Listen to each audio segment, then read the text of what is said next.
दोस्तों बात करने वाले हैं जुआरी इंडस्ट्रीज स्टॉक के बारे में। देखो यहाँ पे स्टॉक के बारे में ना मैं आपको तीन चीज बताने वाला हूँ। सबसे पहले स्टॉक के रिटर्न के बारे में, भाई कितने कितने स्पेसिफिक टाइम ड्यूरेशन पे आपको आखिर कितना रिटर्न या फिर प्रॉफिट या फिर लॉस आपको स्टॉक में देखने को मिलने वाला है। दूसरी चीज स्टॉक के होल्डिंग पैटर्न के बारे में।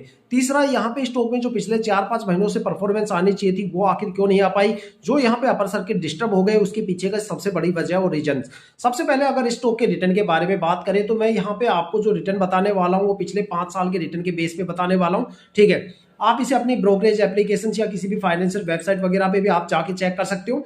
अगर इसके रिटर्न के बारे में बताया जाए तो देखो, कुछ स्टॉक इंडियन स्टॉक मार्केट में ऐसे होते हैं जो शॉर्ट टर्म में भर भर के रिटर्न देते हैं, कुछ स्टॉक ऐसे होते हैं जो लॉन्ग टर्म में भर भर के रिटर्न देते हैं, लेकिन कुछ स्टॉक ऐसे होते हैं जो एवन ग्रीन स्टॉक बोले जाते हैं, जो सबसे ज्यादा रिलायबल होते हैं, वो शॉर्ट टर्म और लॉन्ग टर्म दोनों में अच्छे खासे रिटर्न देते हैं। इस स्टॉक में सिर्फ आपको एक ही टाइम ड्यूरेशन ऐसा मिलेगा जहां पे आपको गिरावट देखने को मिलेगी, इसके अलावा पूरे स्टॉक में कहीं पे भी आपको गिरावट देखने को नहीं मिलेगी। अगर आप स्टॉक को शॉर्ट टर्म में 1 वीक के लिए होल्ड करते हो तो यहाँ पे आपको 2.5% का रिटर्न देखने को मिलेगा।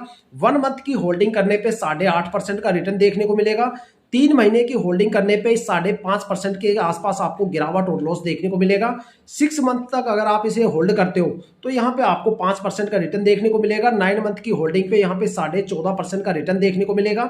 अगर आप स्टॉक को लॉन्ग टर्म में जितने लंबे टाइम ड्यूरेशन के लिए होल्ड करोगे उतना भर भर के रिटर्न ये स्टॉक दे रहा है। अगर आप स्टॉक में 1 ईयर के लिए होल्ड करते हो तो 66% का रिटर्न आपको यहाँ पे देखने को मिलेगा।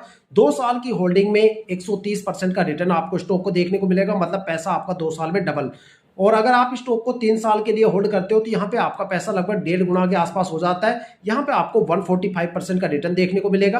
अगर आप स्टॉक में 4 साल की होल्डिंग करते हो तो यहाँ पे आपका पैसा 4.5 गुना हो जाएगा, 460% का रिटर्न यहाँ पे आपको देखने को मिल सकता है। अगर आप स्टॉक को 5 साल के लिए होल्ड करते हो तो यहाँ पे आपका पैसा करीब 7 गुना से ज्यादा हो जाता है, 716% का रिटर्न यहाँ पे आपको देखने को मिल सकता है। अब बात करने वाले हैं स्टॉक के होल्डिंग पैटर्न के बारे में।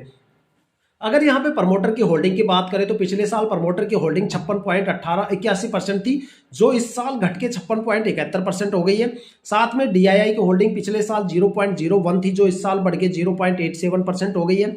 जो एफआईआई की होल्डिंग है पिछले साल 1.36% थी, 1.36% थी, जो इस साल बढ़ के 1.48% के आसपास हो गई, 46% के आसपास हो गई है, 1.46%। और अगर जो पब्लिक इन्वेस्टर्स की बात करें तो पिछले साल 33.83% थी, जो इस साल घट के 31.95% हो गई। अगर देखा जाए तो रेशियो पब्लिक इन्वेस्टर्स का काफी अच्छा है। जिस स्टॉक में अगर प्रमोटर्स की होल्डिंग 50% या उससे ज्यादा है उस स्टॉक में आपको बिल्कुल इन्वेस्टमेंट करना चाहिए। जिस स्टॉक में 80% से ज्यादा ऊपर होल्डिंग होती है प्रमोटर की, वो मल्टीबैगर स्टॉक बन जाते हैं। अब इस स्टॉक में बताने वाले पिछले 4-5 महीनों में जो परफॉर्मेंस में कमी आई उसके पीछे का सबसे बड़ा, मैंने आपको लगातार बोला भाई लीप ईयर आ रहा है, लीप ईयर में संभल के रहना, लीप ईयर